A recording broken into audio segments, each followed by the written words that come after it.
Versículos 5 al 9. La semana pasada el pastor nos hizo una exposición del contexto de Tito, pero súper grande. ¿Se acuerdan? ¿Quién era Tito? Pastor de la iglesia en Creta. Creta, una ciudad o un país en Grecia. Y a Tito se le encarga una misión con personas muy especiales. Porque el pastor, yo me acuerdo que relató algunas características de los cretenses. Y los cretenses eran buenos para el trago, eran ociosos, eran vagos, eran paganos, tenían muchos templos en Creta. Entonces la misión que tenía Tito en Creta era pero tremenda, hermanos. Tremenda. Imagínense trabajar con este tipo de personas. Una iglesia nueva, que estaba recién conociendo la sana doctrina, una iglesia que recién estaba conociendo el evangelio. Esa es la iglesia que se enfrenta a Tito. Entonces Pablo, entendiendo estas cosas, él se siente en la necesidad de escribir una carta y de darle algunas indicaciones, muchas gracias, darle algunas indicaciones a Tito. Y me van a disculpar hoy, pero el sermón de hoy es un poquito más duro.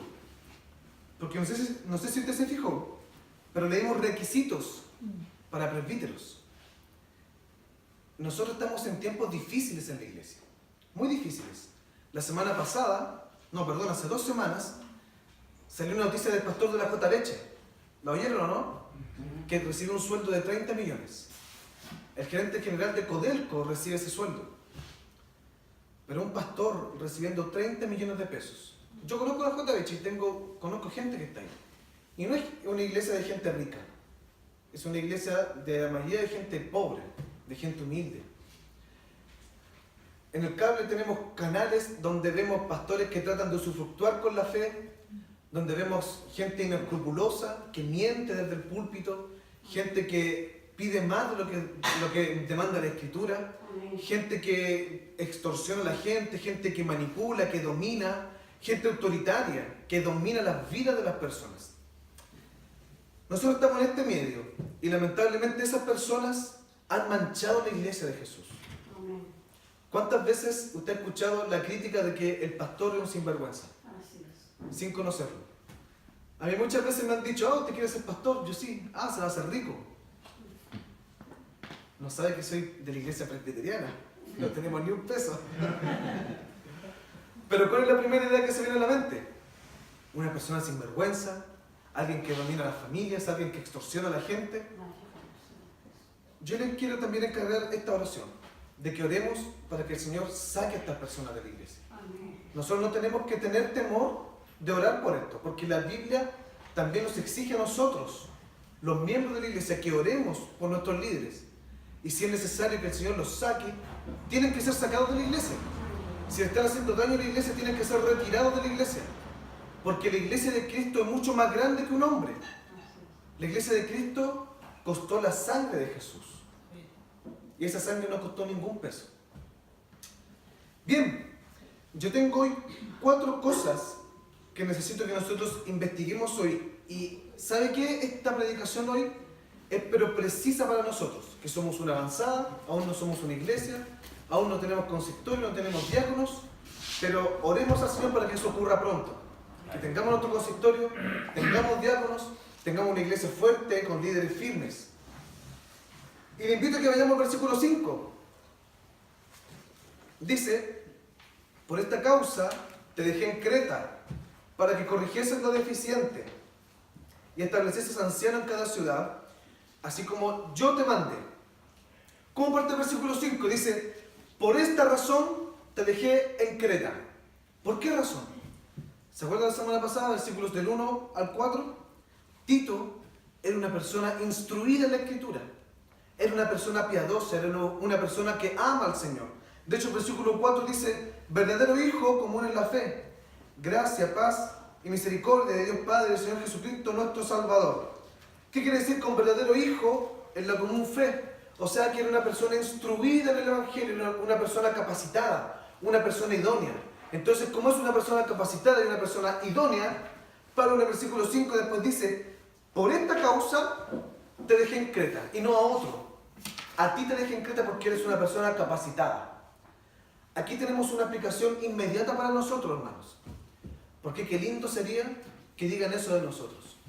Por esta causa estás en San Carlos, porque eres piadoso, porque amas a Jesús, porque estás instruido en la palabra de Dios. Sería hermoso eso. Amén. Sería hermoso que el Señor Jesús diga eso de nosotros. Ustedes están aquí porque yo sé que ustedes me aman.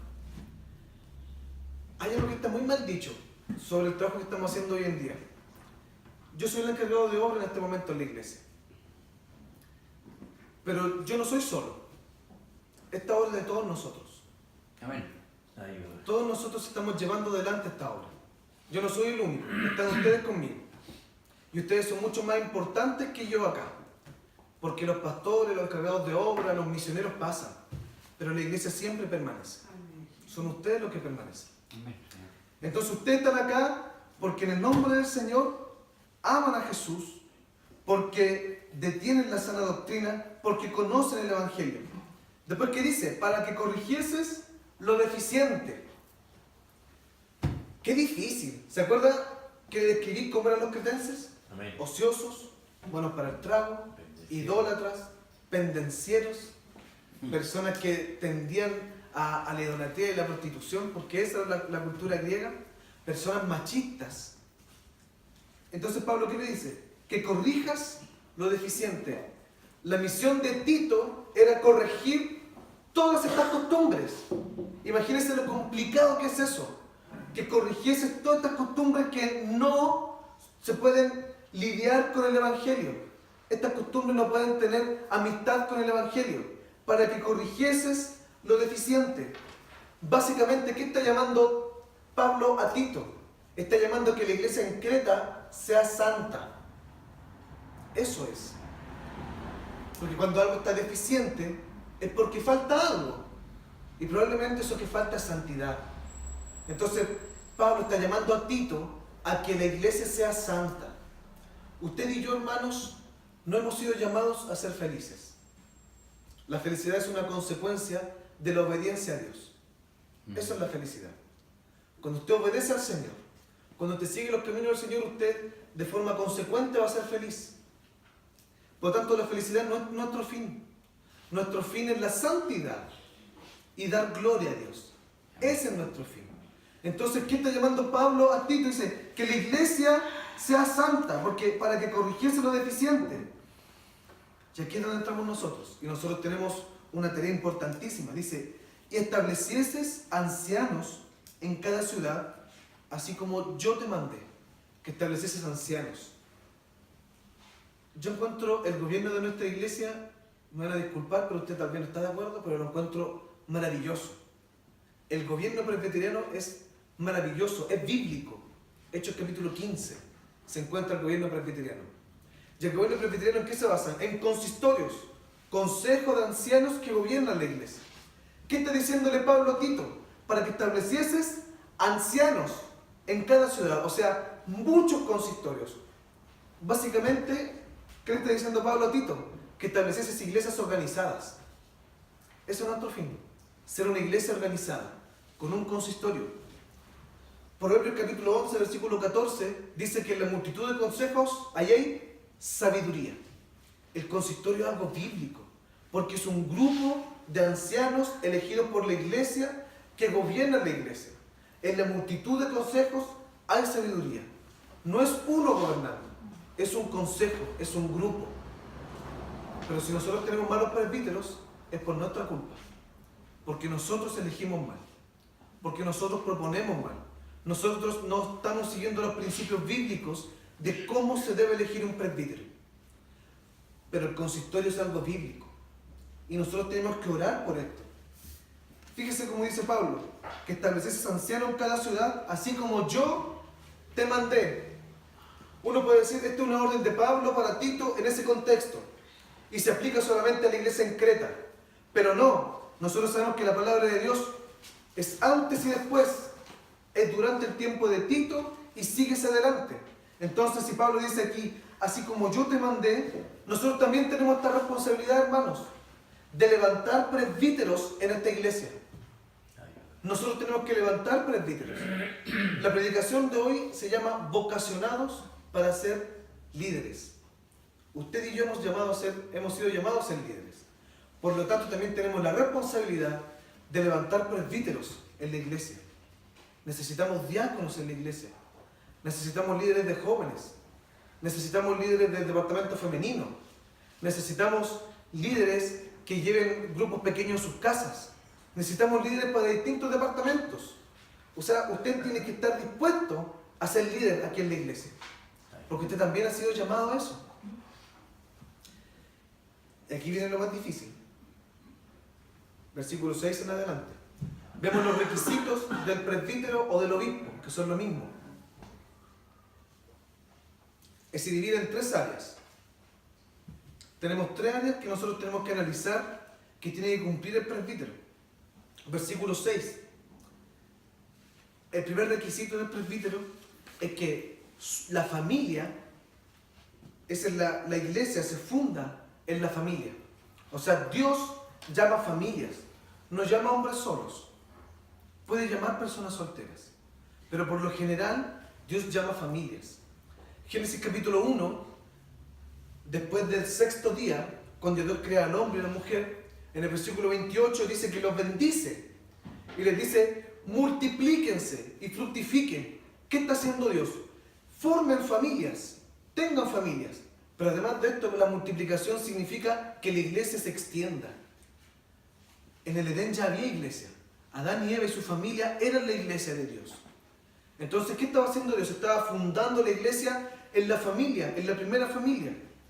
Fíjese el versículo 6 que dice, el que fuere irreprensible, marido de una sola mujer, y tenga hijos creyentes que no estén acusados de disolución ni de rebeldía. ¿Está llamando solamente a un hombre? Está llamando a su familia también. Está llamando a una esposa. Está llamando a los hijos, a que también sean siervos de Dios. Pero esto a mí me llama mucho la atención porque dice, el que fuere irreprensible. Tenemos que irnos al contexto griego. La mujer era tratada pero como un perro. ¿Usted conoce a Platón? ¿Al filósofo Platón? ¿Sí? Platón era homosexual.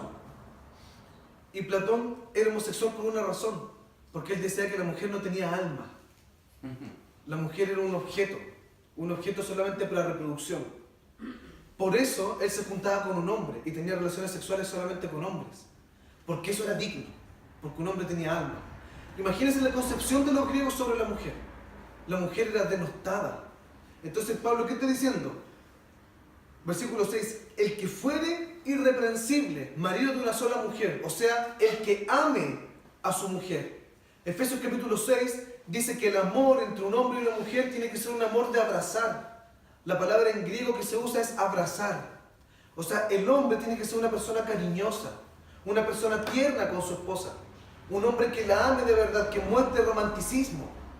Ese tiene que ser el presbítero, una persona que ame y que el mundo pueda ver que esta persona ama con todo su corazón a su esposa. Porque fíjese que el primer ministerio del pastor, del presbítero, del diácono, es su esposa. El primer ministerio es la esposa, después la iglesia, pero primero es la esposa. Primero yo tengo que saber cuál es el sabor del helado de mi esposa. Tengo que conocer los gustos de mi esposa. Tengo que amarla. El que fuera irreprensible, que no tenga problemas de violencia en la casa, que no tenga problemas económicos con su esposa, que sea un buen proveedor, el que sea un buen esposo. Después que dice, marido de una sola mujer, o sea que le pertenece a una sola mujer. Pablo está diciendo, no, la mujer no es propiedad tuya, presbítero. Tú eres propiedad de tu mujer. Y esto es contracultural para nosotros, porque nosotros vivimos en una cultura de posesiones, de quién tiene más. ¿Se escuchaba la palabra mi mujer? Esta es mi mujer. Eso es cierto, pero si ella es mi mujer, yo también soy de ella. Nos pertenecemos, somos del uno y del otro. Entonces Pablo, ¿qué está diciendo? Marido de una sola mujer. El Señor Jesús habla sobre el adulterio y dice, si tú miras con codicia a una mujer, ya pecaste, ya adulteraste y fornicaste en tu corazón. Una persona que es mujeriega, una persona que se adicta a la pornografía, que es algo muy fuerte en nuestra cultura hoy. Usted sabe que la industria que más crece en el mundo es la pornografía en este momento. Es la que está generando más recursos. Si alguien quiere invertir plata, hay que invertir en la pornografía, porque es lo que más produce dinero, pero lo que más destruye vidas. La pornografía está creciendo mucho. Una persona que se adicta a la pornografía, una persona que mira a otras mujeres, una persona que no es fiel a su esposa, no puede ser presbítero. No puede ser presbítero. Y usted y yo tenemos la responsabilidad de identificar eso. Porque es la iglesia la que elige presbíteros. Después, ¿qué dice? Y tenga hijos creyentes que no estén acusados de disolución ni de rebeldía. ¿Cómo nosotros sabemos que los hijos van a ser creyentes si nosotros no podemos entrar al corazón de las personas? El Señor dijo algo: por sus frutos los conocerán. Por sus frutos. Nosotros podemos identificar la piedad, el que si una persona es creyente o no, por sus frutos. Porque por sus frutos los conocerán. Cuando Jesús va hacia la higuera y la higuera ve que no tiene ningún fruto, la maldice. O sea, si nosotros no tenemos fruto, probablemente vamos a ser maldecidos. El cristiano debe dar frutos de arrepentimiento, debe dar frutos de la fe en Jesús, debemos dar frutos de misericordia, tenemos que dar frutos del amor de Jesús en nuestras vidas. Entonces, ¿qué dice Pablo? Que tenga hijos creyentes. El presbítero no puede tener hijos que no sean creyentes. Deben tener hijos creyentes. Porque si no es capaz de gobernar su casa, no va a ser capaz de gobernar la iglesia. La responsabilidad de la iglesia es una responsabilidad de la eternidad. Porque se trata del alma de las personas. No se trata simplemente de las necesidades físicas. Se trata del alma y del corazón de cada creyente. Porque el presbítero, el diácono, el líder, es pastor también de estas almas. Por lo tanto, si no es capaz de gobernar su casa, no puede gobernar la iglesia. Entonces, ¿Dios qué está llamando? Familias. Dios nos llama al hermano Horacio. Dios nos llama en un futuro a Ezequiel. Nos llama al hermano Eduardo. Llama a sus familias también. Por lo tanto, nosotros hoy como iglesia tenemos una responsabilidad de formar buenas familias. Si queremos que esta iglesia sea fuerte, debemos tener familias fuertes. Después, versículo 7. ¿Qué dice? Versículos 7 y 8. Porque es necesario que el obispo sea irreprensible, como administrador de Dios, no soberbio, no iracundo, no dado al vino, no pendenciero, no codicioso de ganancias deshonestas, sino hospedador, amante de lo bueno, sobrio, justo, santo, dueño de sí mismo. Hermanos, esto es tremendo. Es tremendo. O sea, es una responsabilidad, pero tremenda la que tiene un presbítero. Porque fíjese, administrador de Dios. Pablo vuelve a repetir lo que repite con el tema de la familia. Irreprensible. Y ahora también dice irreprensible. Dios llama a personas piadosas para ser líderes. No cualquiera. Dios llama ovejas, no bueyes. Llama a sus corderos. El que fuera irreprensible. ¿Qué quiere decir esto? El que tenga una vida pública limpia. El que tenga un testimonio limpio, irreprensible. Ya estamos hablando de la vida pública. Se fija como en el primer punto, Pablo empieza a hablar de la familia, ahora habla de la vida pública del presbítero. Dice que sea irreprensible. Dice que sea administrador de Dios. Imagínese qué es ser administrador de Dios. Es algo pero tremendo, pero gigante, enorme, inimaginable para nosotros. Tan así que ni siquiera los ángeles están predicando por las calles el Evangelio. Los que son llamados para predicar el Evangelio es usted y yo, no los ángeles. Sin embargo, los ángeles están en el cielo junto al Padre cantando día y noche, santo es el Señor. Nosotros que no tenemos acceso a ese lugar, hemos sido llamados a ser administradores de Dios. ¡Qué tremendo, hermanos! De verdad que es tremendo ser administradores de Dios. Personas que prediquen el Evangelio. Eso es ser administrador de Dios.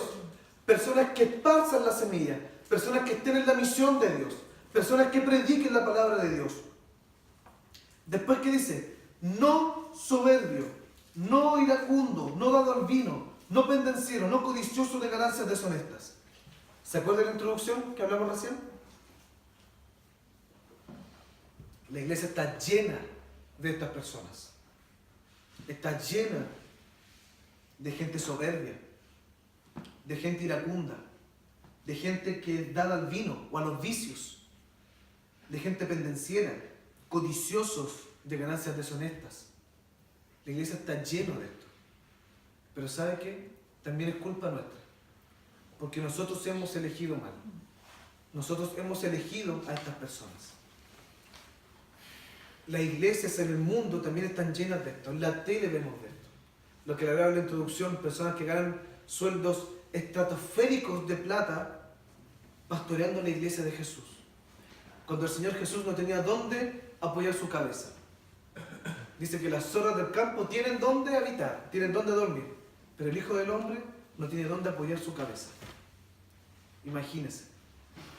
Tenemos un desafío pero tremendo. Y esto también es un llamado a la iglesia. Porque esta carta está dirigida a Tito. Pero está dirigida a Tito para que Tito después la lea en público a la iglesia. Entonces, básicamente, ¿qué está diciendo Pablo a Tito? Estas clases de personas tienen que ser expulsadas de la iglesia. Porque él está dando las características de qué no debe ser un presbítero. De forma pública. O sea, Tito no es una carta personal y que se va a guardar en privado. Es una carta pública para toda la iglesia. Por lo tanto, estos atributos negativos son para identificar a los que no son idóneos para liderar la iglesia. Básicamente se está diciendo, expúlsenlos. Si ustedes tienen personas así en su medio, expúlsenlas. No pueden ser líderes. No pueden ser presbíteros. Y el Señor nos guarde de esto. El Señor nos guarde de caer de esto. Amén. Porque pucha que es fácil, es muy fácil ser soberbio. Es muy fácil ser iracundo. Es muy fácil ser pendenciero o dado al vino y a los vicios. Es muy fácil. Y sobre todo es muy fácil hacerse acreedor de ganancias deshonestas. El Señor nos cubra de esto. Pero ahora viene una parte positiva y que yo creo que es terrible y es tremenda. Dice, versículo 8, sino que hospedador, amante de lo bueno, sobrio, justo, santo, dueño de sí mismo. Hospedador, una persona que ama a la iglesia. Una persona que recibe a los hermanos en su casa. Una persona que invita a sus hermanos, una persona que visita. Es una persona hospedadora que está preocupada por los enfermos. Una persona que está preocupada por los pobres. Una persona hospedadora. Después dice amante de lo bueno, y esto lo encuentro pero increíble.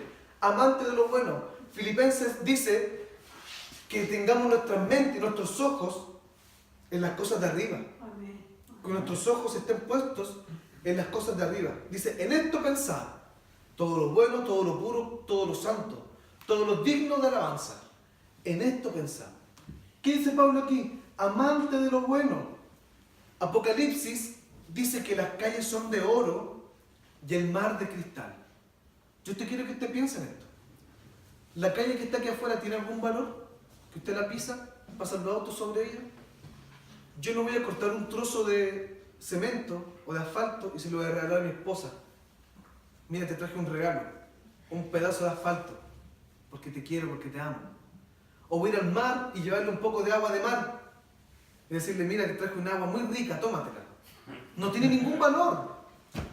¿Qué está diciendo en Apocalipsis el Señor? Que las calles son de oro y el mar de cristal, porque lo más valioso en el cielo no es eso es basura. Lo más valioso en el cielo es Cristo.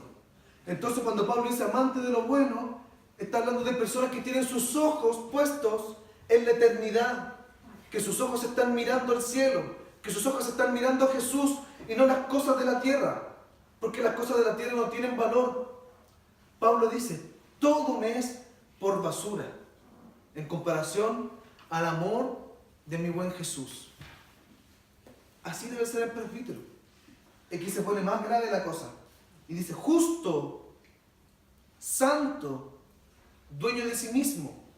Justo, una persona que sea justa y que odie la injusticia. Eso es ser justo. Dios odia. Dios manifiesta su odio y su ira contra la injusticia. Romanos capítulo 1 dice que la ira de Dios está sobre los injustos. O sea, Dios aborrece la injusticia. A Dios no le gusta la injusticia. Y nosotros somos hijos de Dios. Por lo tanto, también nosotros debemos aborrecer la injusticia. Después dice santo. ¿Y sabe qué es santidad? Santidad es orden. Eso es santidad. En el principio creó Dios los cielos y la tierra. Versículo 2. Y la tierra estaba desordenada y vacía. ¿Qué hace Dios con este desorden? Lo ordena.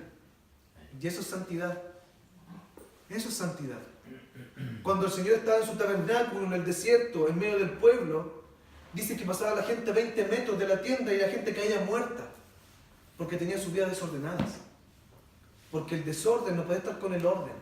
Dios es orden, Dios es santidad. Y antes usted y yo teníamos nuestras vidas desordenadas, pero ahora con Cristo tenemos nuestras vidas en orden. Eso es lo que dice Colosenses capítulo 1, versículos 16 y 17. Antes estaba todo desordenado, pero con Cristo ahora todo es coherente. Todo tiene orden. Y después dice, dueño de sí mismo. ¿Se acuerda de Caín y Abel? Génesis capítulo 4. Caín había planificado la muerte de su hermano. Había entrado la envidia en su corazón. Y Dios viene y le dice algo, pero que es tremendo. Le dice, domina tu corazón. No te dejes dominar por el pecado, sino Él te va a dominar a ti. Pablo nos está llamando a nosotros a ser dueños de nosotros mismos. Hay una verdad. Usted y yo somos pecadores. ¿Amén? Amén. Somos pecadores. Pero no somos cualquier pecador. Somos pecadores rescatados por Jesús. Por lo tanto, somos pecadores justificados y santificados por Jesús. No somos cualquier pecadores. En Hechos capítulo 1 dice que el Señor va al cielo y viene el Espíritu Santo en Hechos capítulo 2 y bautiza a sus apóstoles y el Espíritu Santo está con nosotros en este momento.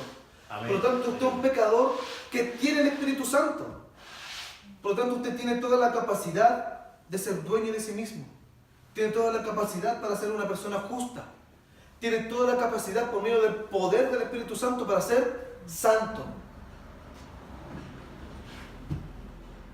Es tremendo este llamado para los presbíteros.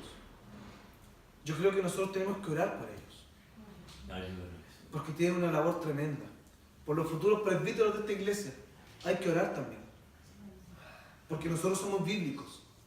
Y si llega el día en que nosotros tenemos que elegir presbíteros, vamos a regirnos por Tito, capítulo 1. Estos presbíteros vamos a elegir. Porque queremos una iglesia sana. Pero sobre todo, queremos obedecer a Jesús. Ese es nuestro objetivo. Y para terminar, finalmente, versículo 9.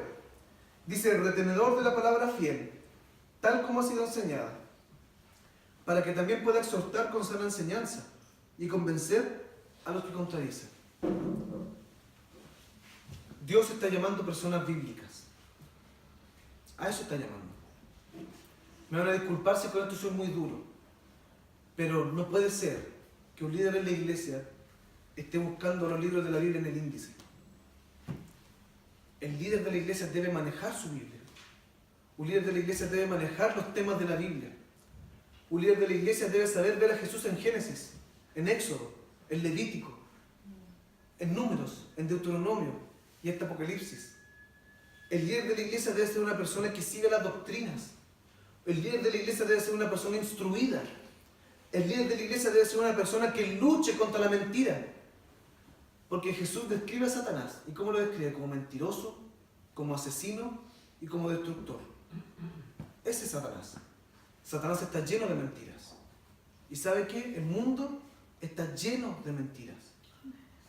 Si tenemos líderes débiles en la palabra de Dios, si tenemos líderes que se van a izquierda y a derecha, todas esas mentiras van a entrar en la iglesia y van a dominar la iglesia. Y si eso ocurre, la iglesia va a morir.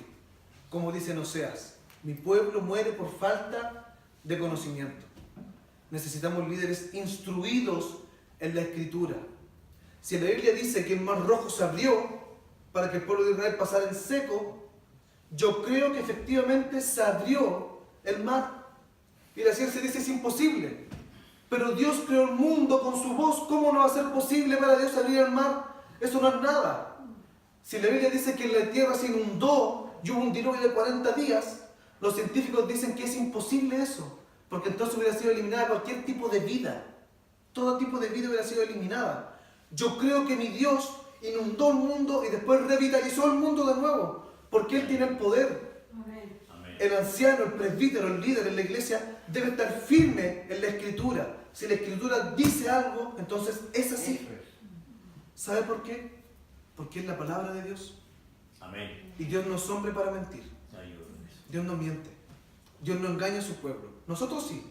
Y nos engañamos a nosotros mismos. Pero Dios no. Y ya para terminar, Efesios 4, versículo 14 dice, para que ya no seamos niños fluctuantes, llevados por doquier a todo viento de doctrina, por estratagema de hombres para engañar, emplean con astucia las artimañas del error. Esta puerta está siendo golpeada por filosofías del mundo. Esta puerta está siendo golpeada por el machismo, por el feminismo, por el humanismo, por el nihilismo, por la modernidad, por la posmodernidad. Y son cosas que han entrado en la mente de nuestros jóvenes. Son cosas que han entrado en nuestras mentes. La Biblia no es machista ni feminista. La Biblia es la palabra de Dios y expresa la voluntad de Dios. La Biblia no es humanista, porque la Biblia habla de la gloria de Dios y no de la gloria del hombre. La Biblia no es moderna, la Biblia es eterna, es antes de todos los tiempos. El mundo está golpeando la puerta para entrar. Y son los ancianos de la iglesia quienes retienen, han sido llamados para retener todo viento de doctrina. Por eso el presbítero debe ser una persona capacitada. ¿Se acuerda cómo empezó el versículo 5? Como dice Pablo a Tito, por esta razón te dejé en Creta, porque eres capacitado, porque el mundo está lleno de mentiras. Y los presbíteros y ustedes son los encargados de retener estas mentiras. Usted y yo, hermanos, hemos sido llamados para liderar. Eso es así. Aquí tenemos frente los requisitos de los presbíteros y de los obispos. Pero ¿sabe qué? Son los requisitos de cualquier cristiano. Esta es la vida de cualquier cristiano, no solamente de un presbítero. De cualquier creyente en Jesús, esta debe ser la vida de ese creyente. Por lo tanto, todos hemos sido llamados a liderar la iglesia. No yo, no los líderes solamente. Usted y cada uno de nosotros. Oremos al Señor para que el Señor nos ayude y nos fortalezca en este gran trabajo que tenemos.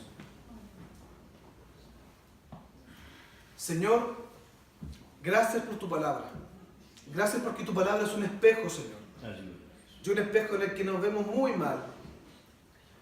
Pero a pesar de que nos vemos mal, tú igual nos amas y nos perdonas y nos guardas y nos cuidas.